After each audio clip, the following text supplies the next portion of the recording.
তবে রান্নাটা এখন বসাইলাম, ঠিক আছে, বেশিক্ষণ হয়নি। এখানকার চিকেনটা রান্না করবো ম্যাক্সিমাম 1.5 ঘন্টা ধরে রান্না করব। চিকেনটা এখন বাটারফ্লাই করছি, ঠিক আছে, আমি রান্না করছি, ঠিক আছে। এখন হচ্ছে কালারিং মশলা দিলাম, ঠিক আছে। হ্যাঁ, এই যে রান্না করতেছি, দেখো চিকেনটা কাকে কীরকম লাগছে অবশ্যই বলবেন। আদা বাটা পেস্ট দিলাম, ঠিক আছে, আদা বাটা পেস্ট দিয়ে, ঠিক আছে, এখন একটু ভালো করে নাড়াচাড়া করবো। নাড়াচাড়া করে আমি ঢাকা দিয়ে দেবো।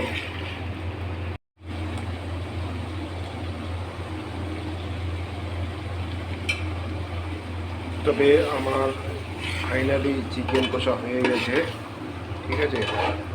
তবে হয়ে গেল রান্না, বহুক্ষণ ধরে রান্না করছিলাম। তবে আমার চিকেন কষা হয়ে গেছে। এবার কেমন হয়েছে অবশ্যই বলবে কমেন্ট করে, ঠিক আছে। রান্নাটা কেমন হয়েছে আর কেমন সুস্বাদ হয়েছে অবশ্যই বলবেন, ঠিক আছে। ধন্যবাদ।